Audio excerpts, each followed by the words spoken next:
Le con, on en a tous au moins un dans notre entourage et souvent beaucoup, mais alors beaucoup plus.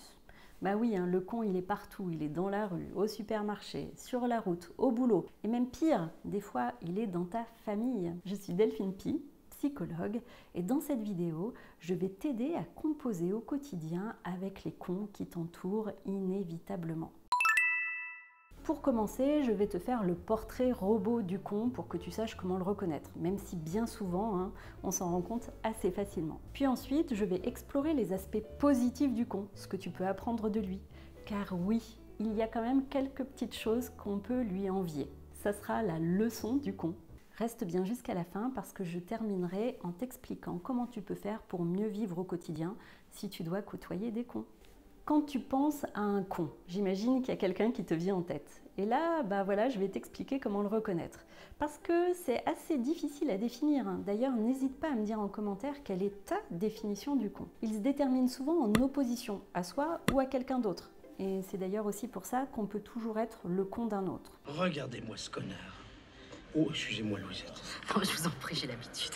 Con, c'est un terme familier, un peu vulgaire, qui est utilisé pour désigner une personne jugée désagréable, irritante, agaçante, sans gêne, mais qui justement te gêne. Et pour le reconnaître, certains comportements sont typiques, comme le manque de respect envers les autres, une tendance à agir de manière égoïste et une incapacité à écouter ou à comprendre le point de vue de l'autre. Nous sommes à la recherche du même homme. J'écoute. Le professeur von Zimmel. J'écoute. Allons droit au but.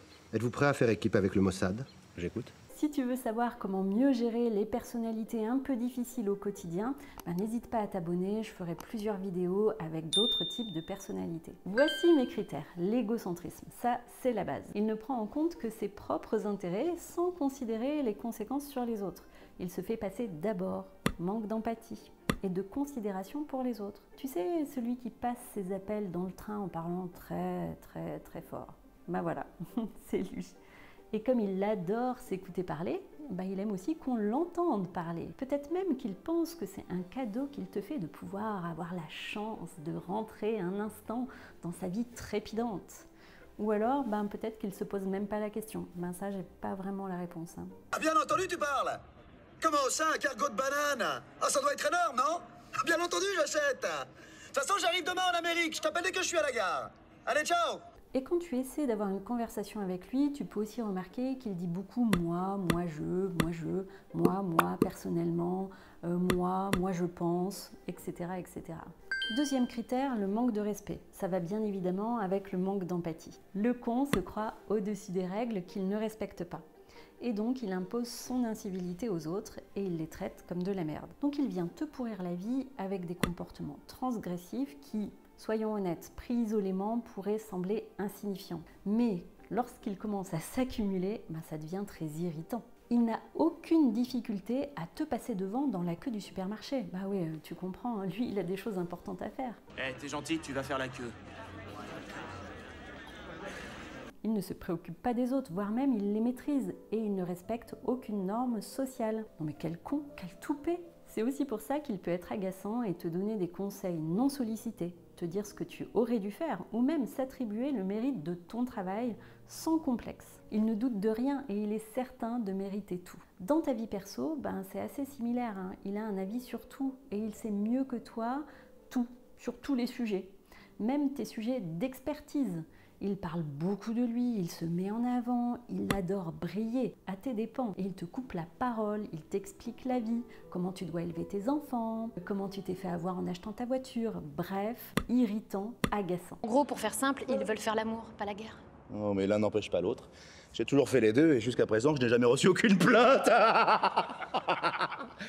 Il ne cherche pas à te comprendre, toi et tes sentiments ou ton expérience. Lui, il sait.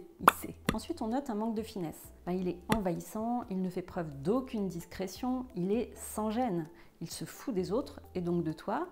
Et il envahit vraiment l'espace. Il fait du bruit, il parle beaucoup, avec des mouvements comme ça, avec un fort volume, il fait des blagues, il rit très fort. Est-ce qu'il en est conscient? Est-ce qu'il se rend compte que ça peut déranger les autres? Je pense pas, mais même s'il en était conscient, je pense qu'il s'en foutrait complètement. Bon, et ce champagne alors, qu'est-ce que vous allez nous servir? Alors j'ai choisi un champagne distingué, qui a de la personnalité et beaucoup de finesse, justement. Comment ça, justement? Le contraire de goût.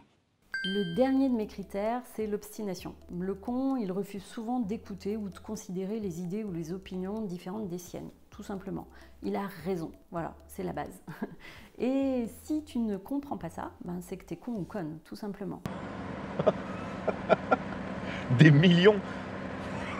Des millions, hein, vous êtes charmante. Mais vous voyez ce que ça fait déjà 1 million, Larmina? Voilà, c'est dit. Alors même pas la peine d'essayer d'avoir une discussion ou un débat avec un con, hein, ça ne sert à rien. Et la connerie, c'est une forme, on pourrait dire, de bêtise sociale qui peut se révéler assez nuisible pour toi. Parce qu'en fait, le con, il ne manque pas d'intelligence, hein, c'est ça qui est un petit peu frustrant. Mais dans sa posture avec les autres, eh bien, il est complètement con. Et il existe en fait un continuum entre le petit con et le gros connard. Et en tous les cas, à son contact, tu vas toujours te dire « Non mais quel con !» C'est vraiment quelque chose qui te gratouille à l'intérieur, hein, c'est insupportable presque. Eh bien, les uns et les autres se trompent, puisque vous êtes tellement plus simple. Avec les mots de tous les jours, comme dans le langage châtié, on vous désigne du même nom. Vous êtes un con. Donc il existe différents types de cons.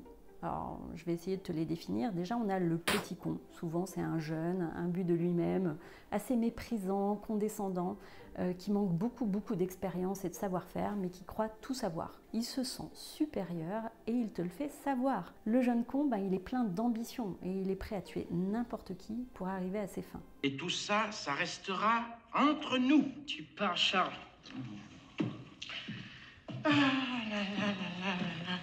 Ensuite, tu as un autre con assez typique, c'est le sale con. Celui-là, tu le reconnais à sa façon d'emmerder les autres par sa rigidité ou sa façon d'user du peu de pouvoir qu'il détient. Donc souvent, il va te dire non en réunion, ou il va faire preuve d'aucune souplesse, il va être hyper rigide dans l'application des règles, etc.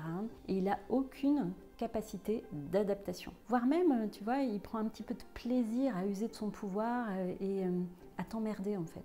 Les cons, ça ose tout. Et c'est même à ça qu'on les reconnaît. Et mon préféré, c'est le vieux con, l'aigri, le has-been, celui qui accepte pas d'être dépassé et qui te bassine avec ses succès d'antan. Son monde, il a disparu, donc c'est normal qu'il soit un peu aigri. Et il va te critiquer assez volontiers et sournoisement. Il peut même te prodiguer des conseils non sollicités. Il va ronchonner, voire même être un peu déprimé. C'est celui qui dit « c'était mieux avant. Oh, les jeunes, vous comprenez rien à la vie ». Les gens veulent tout avoir et rien donner de nos jours. Je suis vieux, à boule de fric, à boule. Et enfin, tu as le fameux connard. Typiquement, c'est celui qui te fait une queue de poisson pour passer, forcer la route quand tu es en voiture. Et celui-là, il suscite vraiment des réactions épidermiques, d'impuissance ou de rage. Et souvent, c'est un peu en décalage avec les réelles conséquences de son comportement. Mais comme il s'octroie des droits que les autres n'ont pas, tout en étant persuadé que tout lui est dû, eh bien, ça va vraiment déclencher un sentiment un peu d'injustice, de colère très important. Et lui, alors vraiment, il ne comprend pas du tout le mécontentement des autres. On fait la course.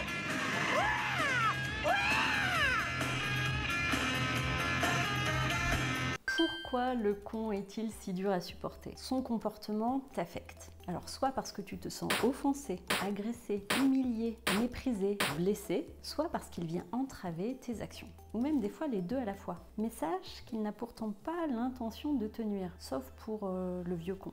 Mais en fait, comme il manque énormément d'empathie et qu'il est carrément égocentrique, eh bien, il ne se rend vraiment pas compte de l'impact de son attitude sur toi. Garde ça en tête parce que ça peut vraiment t'aider à dédramatiser et finalement à t'en amuser plutôt que te sentir vraiment visé par son comportement. Et chercher à le changer ou à lui faire comprendre, c'est un peu perdu d'avance.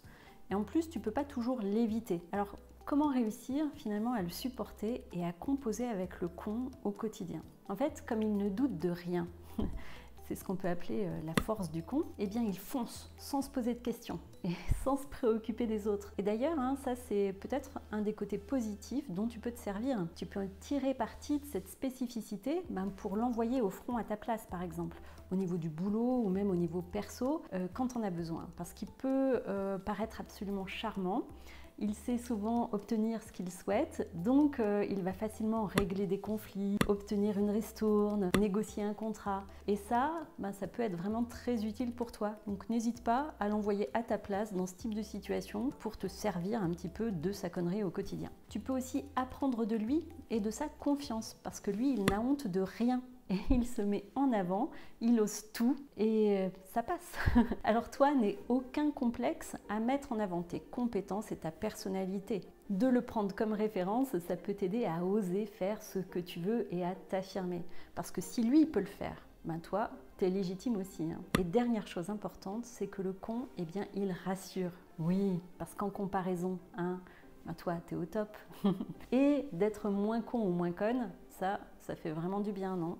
Mais c'est vrai que la plupart du temps, son attitude te dérange et qu'il a même le pouvoir de te faire sortir de tes gonds au risque de devenir con, toi aussi à ton tour. C'est ce qui se passe par exemple lorsque tu l'insultes, bien confortablement installé dans ta voiture après qu'il t'ait coupé la route. Oh mon Dieu, je l'ai percuté, puis je l'ai humilié. Oui, fais pas l'innocent ou l'innocente. Moi aussi, ça m'arrive de devenir con, confortablement installé dans ma voiture après qu'on m'ait coupé la route.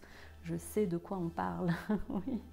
Mais bon, cette connerie, elle est plutôt transitoire, donc ça va. Pour en revenir au con, le sermonner, l'engueuler, ça sert à rien. Par exemple, s'il te double dans une file d'attente, chercher à te défendre, à lui faire comprendre que son comportement est inapproprié, c'est complètement illusoire. Par contre, ce que tu peux faire, c'est entrer en contact et lui laisser l'opportunité de se conformer à la règle implicite, le tout sans perdre la face. Il ne s'agit pas d'afficher son comportement, mais au contraire de lui offrir une porte de sortie. Tu peux l'interpeller et lui indiquer que le début de la file, il est là-bas, et le tout avec le sourire. Donc tu fais comme s'il avait fait preuve d'inattention plutôt que d'impolitesse. Excusez-moi monsieur, mais le début de la file d'attente, c'est là-bas. Merci. Allez, je reprends ta place, allez, ça va, ouais. Il se croit, ce mec. Bon, je vais être honnête, ça ne fonctionnera pas à chaque fois, mais ça vaut le coup d'essayer. Parce qu'au moins, tu n'as pas l'impression de subir. Et tu vas vivre mieux la situation. Autre possibilité, juste de lâcher prise, en te disant que finalement c'est juste un con. Et tu sais qu'il n'est pas capable de s'améliorer. Donc tu peux choisir de garder ton énergie pour des choses qui comptent vraiment. Tu ne voudrais quand même pas devenir con toi aussi par sa faute. T'es au-dessus de ça. Et pour les cons que tu côtoies très régulièrement, au travail ou dans la vie privée, essaie d'utiliser l'humour. S'il te dit des conneries sur toi, rajoute-en, vas-y à fond dans son sens. C'est une excellente façon de prendre de la distance et ça permet de réguler tes émotions. Et en plus, bonus, ça peut déstabiliser le con. Oui, par exemple, s'il dit des conneries sur toi, vas-y, rajoute-en, vas-y à fond dans son sens. C'est une excellente façon de prendre de la distance et ça va aussi te permettre de réguler tes émotions et même, petit bonus, de déstabiliser le con. Pour terminer, n'hésite pas à poser ton cadre et à le faire respecter. Si ces conseils t'ont aidé, n'hésite pas à liker et à partager cette vidéo pour aider d'autres personnes à gérer les cons au quotidien. Peut-être qu'on arrivera à les éradiquer, peut-être, je sais pas. Donc voilà de quoi contrer un con sans en devenir un toi-même. Et même si toi, par exemple, ça t'arrive de temps en temps de faire des conneries, eh bien ça ne fait pas de toi un con ou une conne. C'est plutôt en fait dans la répétition qu'on peut en devenir un ou une. Pour conclure, j'aimerais te rappeler que chaque personne est unique et que c'est vraiment très difficile de s'adapter à chacun. Il y a des fois certaines personnes, certains caractères qui peuvent t'irriter plus que d'autres et c'est complètement normal. Ça vient sûrement appuyer sur une de tes failles. Et c'est intéressant d'ailleurs de te questionner là-dessus ou d'en parler dans une thérapie. S'il y a d'autres types de personnes avec lesquelles tu as du mal à composer au quotidien, dis-le moi en commentaire, je te ferai une vidéo spécifique dessus. Alors abonne-toi et à bientôt!